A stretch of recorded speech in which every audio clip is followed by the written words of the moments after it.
Stop chasing fuel economy numbers. One oil choice can add, or take away, serious engine life.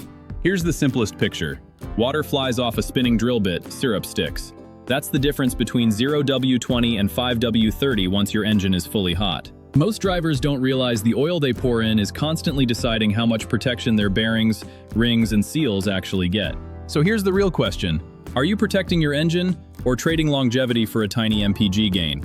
By the end of this, you'll know which oil builds a stronger protective film at operating temperature, and when the manual can be misleading for your situation. But listen, before you change anything, there is one specific engine type where jumping to 5W-30 can cause real problems. I'll show you how to spot whether you're driving that engine before you touch a thing. Let's start with why manufacturers push 0W-20 in the first place. This isn't a conspiracy, it's math and regulation. In the US, automakers have to hit fleet fuel economy targets under CAFE standards. Miss the target, and penalties add up fast across thousands of vehicles. So manufacturers look for every fraction of MPG they can find, and thinner oil is one of the easiest wins. 0W-20 flows faster and reduces friction, especially when the engine is cold. That can help efficiency. But here's the trade-off. At full operating temperature, thinner oil generally produces a thinner protective film. Less film thickness means less cushion between fast-moving metal parts, especially under heat and load. Now here's the part most people miss. Your oil doesn't live in a lab. It lives in heat cycles, traffic, hills, long highway pulls, and summer temperatures. Under sustained heat and load, thin oils can shear down faster in some engines, and as the oil thins, the protective margin gets smaller. That's why the best oil isn't just a number. It's your climate, your mileage, and how hard the engine works. Quick checkpoint. What kind of driving do you do most? Cold starts and short trips, or long hot drives and highway? Keep that in your head because it determines which side of this argument matters more for you. Now let's talk about what that can cost over time, because this is where people get blindsided. Bearing wear is the silent one. Bearings don't usually fail overnight. They wear gradually, and by the time you hear knock or see low oil pressure, damage is already well underway. If you regularly drive in heat, tow, sit at high RPM, or have a turbo engine working hard, a thinner oil film can leave less buffer during those high load moments. And then there's oil consumption.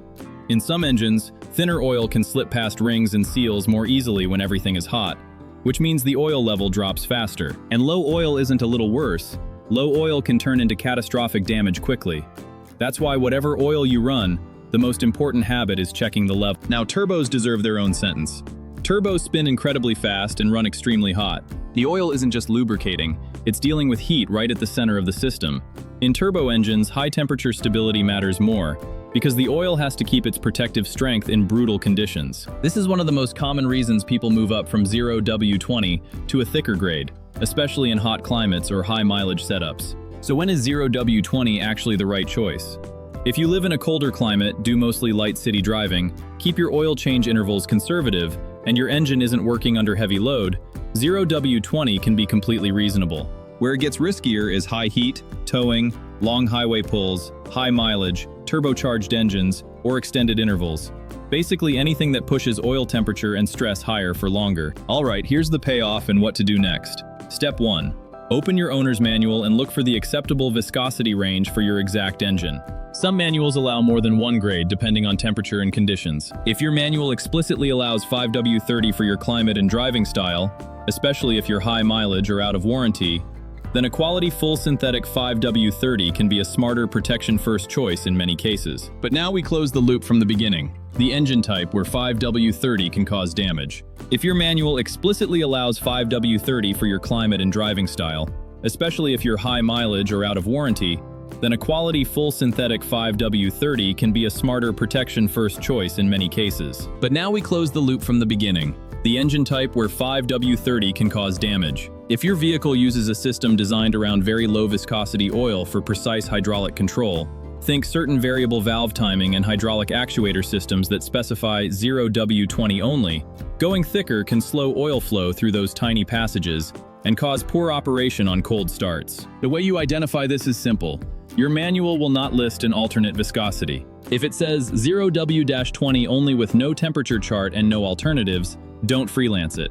Follow the spec and focus on using a top-tier full synthetic and shorter intervals instead. If your manual does allow a range, here's a safe, practical approach. Use full synthetic.